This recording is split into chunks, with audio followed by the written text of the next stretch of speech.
After Pop Smoke would arrive on the scene in a big way, creating a massive buzz in 2019 and was gearing up to dominate 2020 and more. After 50 Cent would call out fellow rappers including Drake, Roddy Ricch, and Chris Brown to help complete Pop Smoke's posthumous debut studio album. After a Pop Smoke hologram would be created in Paris, allowing the late rapper to give one last public performance from beyond the grave. The passing of Pop Smoke was a monumental loss to the world of music and hip-hop in particular. Now, loss of life has become all too frequent an occurrence, and with many young established names leaving us far too early, well, it's a hard pill to swallow when an up-and-coming rapper showcasing tons of talent, well, they don't even get to reach their full height of potential.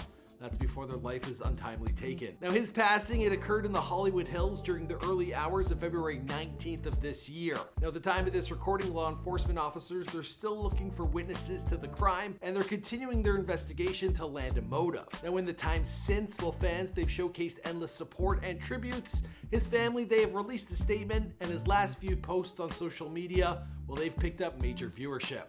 What's going on, guys? It's your boy Michael McCrudden. Now, we haven't made a video in this series in over a year. Our deepest condolences, they go to his loved ones and his family members. Now, the idea with After They Were Gone, it's to touch base on the impact certain artists they have on the world after, well, like their untimely passing. And there's plenty of vids I planned on making that we never got around to doing. I'm talking John Lennon, Philip Seymour Hoffman, or Dave Noel of Sublime fame. I'd love to make that video. Anyways, guys, there's lots to cover. I've actually hired a new member to the team. They're gonna help me out with social media. They're gonna track more closely all the requests that you guys send in on the daily. They'll be here on the YouTube channel, they'll be on Instagram, they'll be on Twitter. So that's happening. Okay, enough from me. Let's get into this video.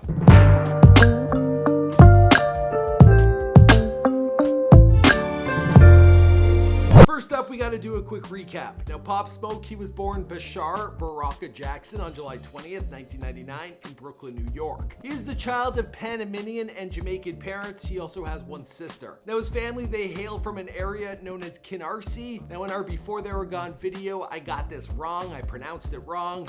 And you guys, you were quick to let me know. So I looked it up. Kinarsi.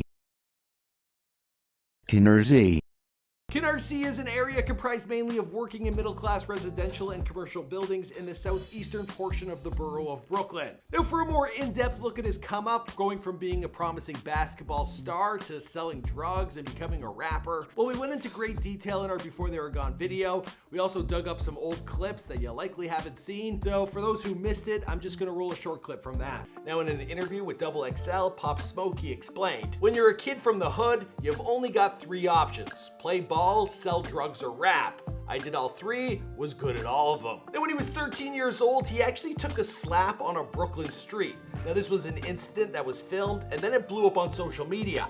So I hit the internet and I was actually able to find an old video, and this one was posted to World Star Hip Hop, so I think this is it. Now, speaking of this altercation, he later stated, "I'm glad it happened as a kid. I realized it's time to boss up. Life ain't sweet." Now, if you're feeling bad for Pop Smoke in that video, well, don't fret. 7 years later, the guy caught up with the same dudes who were giving him a hard time, and it looks like he got his revenge. Now, there might have been a reason why 13-year-old Pop Smoke was getting picked on. Now, at the time, he was a good kid.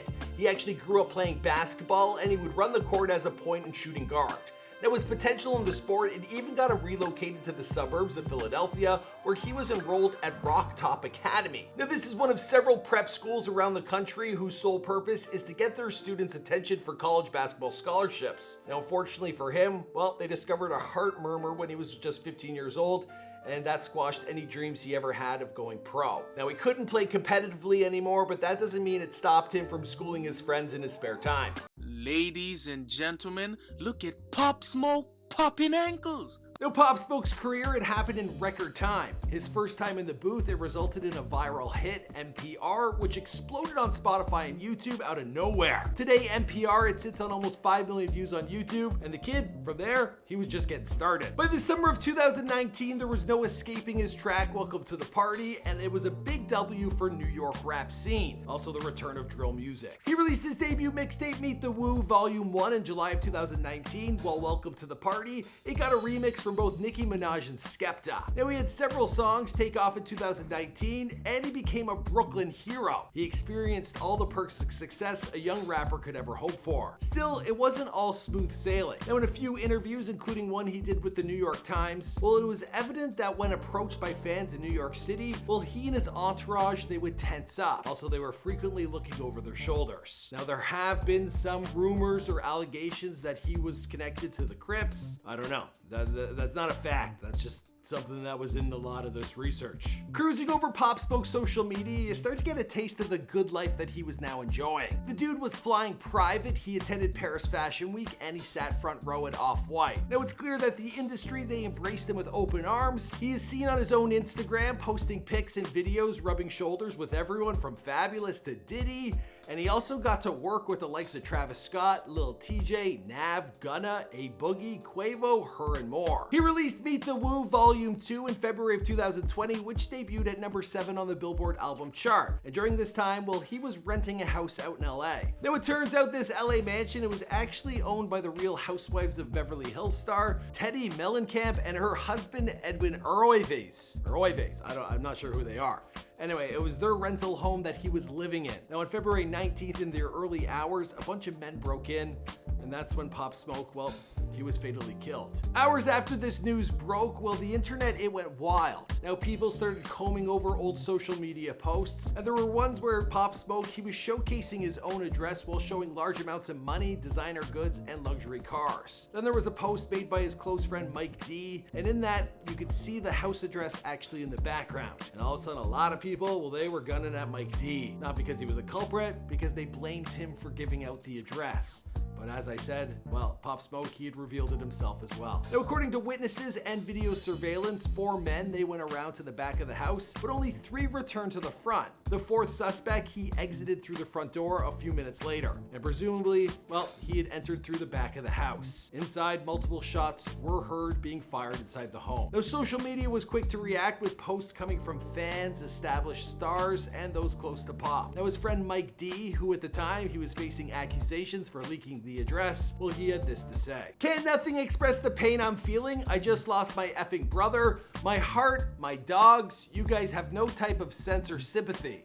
Y'all don't know what's going on. Y'all come on here playing investigators and bashing me on the internet. I would never in my life set my brother up. We ate together, broke bread together. This really my mother child. I don't gotta explain nothing to nobody that don't know me, but for the ones who know me know when you saw me, you saw Pop. We live in such an effed up society, y'all gotta wake up. Just know I got you forever, brother. The truth will come to light. Until then, sleep in peace. Following the announcement of his death, well, his music streaming numbers, they soared, as did his following on Instagram. Also, his interviews and other videos that he had appeared in, they all began to clock in some major numbers. Now, his track Dior, it actually became his first solo hit on Billboard's Hot 100 entry. Since his passing, the coolest thing I've seen is this hologram which appeared in Paris, and it showcased 2 things. It showed us how far his music has reached and how crazy fast technology is moving. Fans at that club, they were absolutely thrilled to see their favorite star give them one last performance. Now, initially the break-in, it was thought to be a robbery, but investigators, they have cited that many objects that one would assume to be stolen in a robbery, well, they were actually left behind, and thus they have switched the classification of this case to a targeted attack. Now, according to TMZ, and at the time of this recording, well, detectives, they've hit a roadblock in the rapper's murder investigation, specifically with regards to witness testimony. Now, the potential witnesses cops have spoken with, well, their stories have either changed or they've been proven to be untrue. Now, there was no one outside or nearby Pops' house when the crime occurred, so they have no neutral witnesses. And about a week or so after his fatal passing, well, his family, they then released a statement. The family of Bashar Pop Smoke Jackson would like to express our sincere gratitude to everyone for your support. Every prayer, call, and act of kindness is deeply appreciated as we mourn the loss of our son, brother, and friend. Brooklyn knew him as Bashar. He was educated and nurtured in Brooklyn, and his rise to fame all developed from the place he proudly represented. Within the last year, his extraordinary giftedness was revealed revealed to the world, introducing Pop Smoke.